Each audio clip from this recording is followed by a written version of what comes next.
Hello friends, आप Mukesh Goyal. I hope कि आप बहुत अच्छे हैं। और फ्रेंड्स, आज हम जिस टॉपिक पे बात करने वाले हैं वो मुझे ये लगता है कि आपके लिए बहुत ही ज़्यादा इम्पोर्टेंट डिस्कशन हम करने जा रहे हैं। और वो डिस्कशन ये है कि जैसे हम पढ़ाई करते हुए आ रहे हैं, है ना, तो हमारा सिलेक्शन होगा या नहीं। जून 2024 की जो हम बात करें, इसकी सिलेक्शन होगा या नहीं होगा हमारा सिलेक्शन, और हमें किस तरह की चीज़ें आती है अभी, है ना, या हमें कितना आता है किसी भी सब्जेक्ट में या किसी भी यूनिट में अगर बात करें, तो वो किस तरह से हम पता कर सकते हैं। इसके उस कोई जादू तो है नहीं। वो हम कैसे उसको प्रैक्टिकली उस चीज़ को पता कर सकते हैं, देख सकते हैं कि हमारा हम किस लेवल पे है, उसके बारे में हम बात करने की कोशिश करेंगे। और जो भी मैं बात कर रहा हूँ फ्रेंड्स, आपको फैक्ट्स बेसिस पे बात करूंगा, ठीक है। कुछ लॉजिकल हम चीज़ों को जोड़ने की कोशिश करेंगे। और ये व्यक्तिगत मैं सोचता हूँ ऐसा कि ऐसा अगर आप कर रहे हो तो इस तरह से चीज़ें होंगी। अब आपको सोचना अपने लेवल पे भी है। तो बेसिकली अगर आप जो पिछले पेपर में गलतियां की थी, जो हमने सिलेक्शन नहीं हुआ हमारा, तो अगर उसी पैटर्न से आप चल रहे हो, आपका जो पैटर्न है वो सेम है, आपने उसमें किसी भी तरह का कोई चेंज नहीं किया है, आप जिस तरीके से जिस पैटर्न से आप पढ़ रहे थे और सेम उसी पैटर्न से पढ़ रहे हो, तो मुझे लगता है जो रिजल्ट है वो सेम ही आएगा। ठीक है, जो आपका परिणाम है वो आपका सेम ही आएगा। कारण इसका क्या है, क्योंकि आपने सेम पैटर्न फॉलो कर रहे हो तो रिजल्ट भी तो सेम आने की गुंजाइश है। अगर आपको रिजल्ट बदलना है, आपका परिणाम बदलना है, तो आपको पैटर्न भी बदलना पड़ेगा। ठीक है, पहली बात तो ये। तो आप अभी सोचिए कि जो पिछली बार आप गलतियां कर रहे थे या जिस पैटर्न से आप चल रहे थे, क्या आप अभी भी उसी पैटर्न से चल रहे हो? तो आप इस बात को मानिए कि आप अगर सिर्फ उसी पैटर्न को एज इट इज फॉलो कर रहे हो, कोई चेंज नहीं कर रहे हो, तो बहुत कम चांसेस है कि आपके रिजल्ट यानी कि आपके परिणाम में कोई चेंज आएंगे। पहली बात तो ये। दूसरी बात ये कि सिर्फ और सिर्फ आप अगर रिवीजन पे नहीं बात कर रहे, यानी कि सिर्फ और सिर्फ आप एक बार पढ़ रहे हो और चीजों को छोड़ रहे हो, एक बार आपने यानी कि चीजों को पढ़ा है ना, पढ़ लिया, पढ़ाई की, एक बार चीजों को थ्योरी पढ़ लिया और उसके बाद आपके जीवन में रिवीजन नाम की कोई चीज है ही नहीं। यानी कि आप किसी भी टॉपिक को या उस टॉपिक जो किसी भी यूनिट को आप कंप्लीट कर रहे हो और आपका उस यूनिट के प्रति अप्रोच ये नहीं है कि मैं कम से कम उसको 3 बार रिवाइज कर दूं, मींस आपके जीवन में रिवीजन नाम की कोई चीज नहीं है। और वो भी प्रत्येक टॉपिक की कि कैसे रिवीजन करें, हमने बात भी करी थी कि हमें कम से कम एक टॉपिक को परमानेंट मेमोरी के लिए मुझे ये लगता है कि कम से कम 3 बार रिवीजन की जरूरत होती ही होती है। और उसको मैंने आपको बताया भी था कि किस तरह से हमें रिवाइज करना है, कैसे हमें डेट और टाइम लिखते हुए काम करना है। अगर उस रिवीजन को आप नहीं कर रहे हैं और आप एक बार चीजें पढ़ के फिर आप सिलेबस कंप्लीट करने पे एकदम जोर दे रहे हैं और कि आपको आता है, उसका कोई मतलब नहीं आता और सिर्फ आप सिलेबस पे ही प्रेशराइज कर रहे हैं कि मेरा बस एक यूनिट सल्टा दूं, मैं सल्टा दूं, अगर उस तरह से कर रहे हैं तो मुझे लगता है कि सिलेक्शन होने के बहुत ही कम चांसेस है, सिलेक्शन ना के बराबर हो जाएगा। तो रिवीजन आप इस अप्रोच से कोई टॉपिक को पढ़िए कि इस टॉपिक को मुझे 3 बार रिवाइज करना ही करना है, टाइम मैनेज प्रॉपर कीजिए और इस तरह से कीजिए। 2 बात। तीसरी बात ये कि अगर आप सिर्फ और सिर्फ थ्योरी की बात कर रहे हैं, अगर आपने सिर्फ और सिर्फ थ्योरिटिकल पार्ट पढ़ रहे हैं, चाहे पेपर 1 हो चाहे पेपर 2 हो, यानी कि आप सिर्फ और सिर्फ थ्योरी को पढ़ते जा रहे हैं और उसके साथ किसी भी तरह की पीवाईक्यूज यानी कि कोई भी प्रीवियस ईयर क्वेश्चंस है या जो भी हमारे एमसीक्यूज है, अगर उसकी प्रैक्टिस नहीं कर रहे हैं, हर जैसे ही आपका कोई टॉपिक खत्म हुआ, जैसा ही कोई यूनिट खत्म हुआ, उसके साथ अगर आप पीवाईक्यूज और एमसीक्यूज को प्रैक्टिस नहीं कर रहे हैं, तो आप ये मानिए कि ये सिलेक्शन होना बहुत ही मुश्किल है, बहुत ज्यादा मुश्किल है। इस बात को आप समझ जाइए, ठीक है।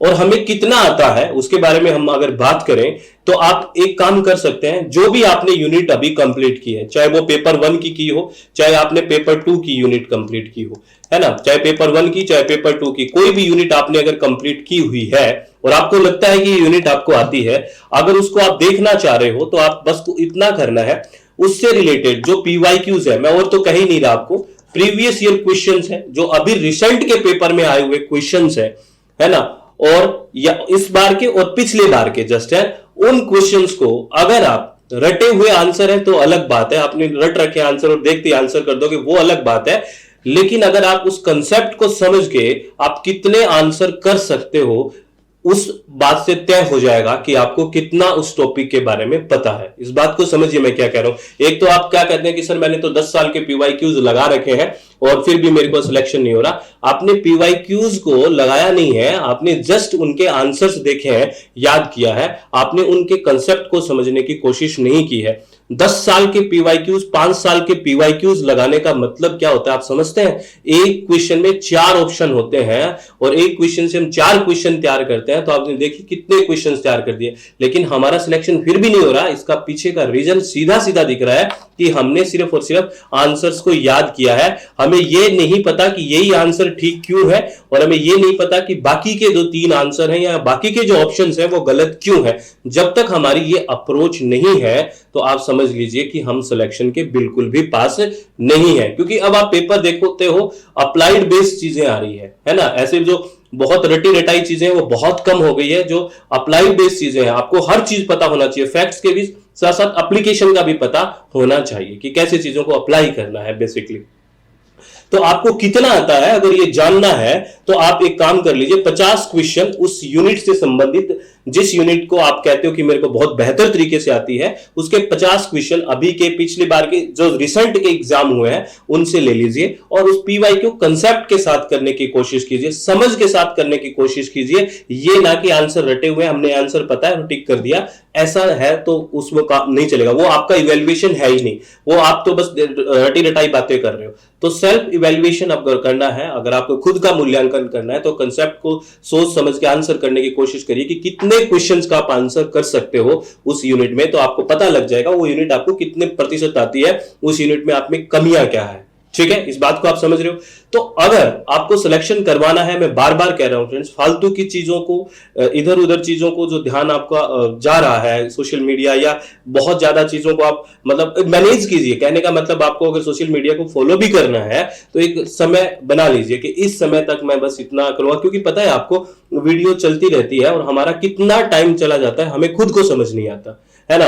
1-2 घंटे कैसे निकल जाते हैं, और उसी समय अगर हमने पढ़ाई की होती तो हमारे लिए कितना फ्रूटफुल होता। करना यूज ठीक है, टेक्नोलॉजी का सदुपयोग भी तो है, आप टेक्नोलॉजी के माध्यम से आप देखोगे, लेकिन उसका एक टाइम पीरियड तो होना चाहिए कि मैं इतने देर, एक दिन में इतने टाइम में थोड़ा इसको देखूंगा, बस उससे ज्यादा नहीं। क्योंकि सेल्फ स्टडी का भी बहुत इंपॉर्टेंस है। सेल्फ स्टडी जब तक नहीं करोगे तब तक रिवीजन होगा ही नहीं, और रिवीजन नहीं होगा तो सिलेक्शन बिल्कुल भी नहीं होने के चांसेस है, ये मुझे लगता है। तो अब मैं इसी टॉपिक पे आपसे बार बार बोल रहा हूं कि सिलेक्शन करवाने के लिए आपको जिस पैटर्न से आपने तैयारी की थी और जिसकी वजह से हम फेल हो गए थे उस एग्जाम में, उसको अगर बदलना है उस रिजल्ट को, और उसको पास में कन्वर्ट करना है, जेआरएफ में कन्वर्ट करना है, तो प्लीज उस पैटर्न को चेंज करिए। पहले आप उस पैटर्न को में देखिए कहां खामी है, और उसको आप रिवीजन अपने जीवन में लेके आइए। जो चीजें आप पढ़ी है उसको कम से कम सोचिए कि मुझे एग्जाम से पहले उसको 3 बार रिवाइज करना है। आज टॉपिक पढ़ा है वो मुझे आज रात को सोने से पहले फिर देखना है, सुबह उठने से पहले फिर देखना है, फिर 7 दिन में देखना है, 14 दिन में, और इसका कैसे पैटर्न बनाना है इस पे हमने एक डिस्कस भी किया था, और कैसे मुझे तैयारी करनी चाहिए, क्या पाथ है, इसका मैंने एक वीडियो भी आपको बनाया था अभी अपने यूट्यूब पे ही है कि किस रास्ते से हम चल सकते हैं, what is the path of selection. इसका मैं आपको आपको स्क्रीन पे भी दिख जाएगा ये वीडियो, तो उसको भी आप फॉलो कर सकते हैं कि क्या क्या कैसे कैसे रिवीजन करना है, और थ्योरी के साथ आपको प्रीवियस ईयर क्वेश्चंस एमसीक्यूज वो आपको करने ही करने हैं। कितना आता है ये जानना है तो आप ईमानदारी से पेपर को लेके बैठिए, प्रिंट निकाल के उस पेपर को करने की कोशिश करिए, या फिर कोई आपने मोबाइल में आपके क्वेश्चन है तो करने की कोशिश कीजिए, और कंसेप्ट के साथ, ना कि आंसर रटे हुए इसके साथ।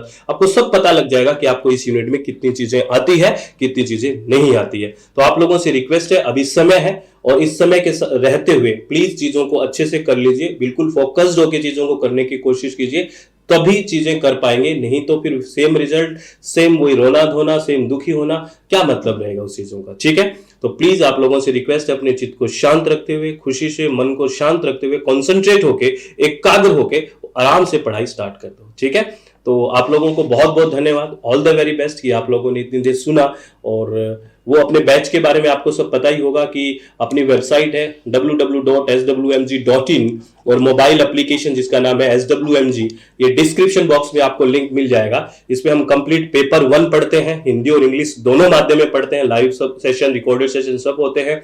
पेपर 2 में हम इन्वायरमेंटल साइंस और एजुकेशन पढ़ते हैं, यही www.swmg.in अपनी वेबसाइट है, और SWMG मोबाइल एप्लीकेशन है, इसका जो लिंक है आपको डिस्क्रिप्शन बॉक्स में मिल जाएगा। ठीक है, तो प्लीज आप लोगों से रिक्वेस्ट है कि समय को वेस्ट ना करते हुए अपनी प्लानिंग से स्मार्ट स्टडी यानी कि हार्ड वर्क के साथ साथ आप स्मार्ट वर्क भी करना सीखें, तभी चीज़ें अपनी ग्रिप में आएगी, सभी चीज़ों को हम समझ पाएंगे और तभी हम वो रिजल्ट जो हम चाहते हैं वो मिलेगा हमें। ठीक है, तो ऑल द वेरी बेस्ट, बहुत बहुत धन्यवाद, thank you, thanks a lot friends.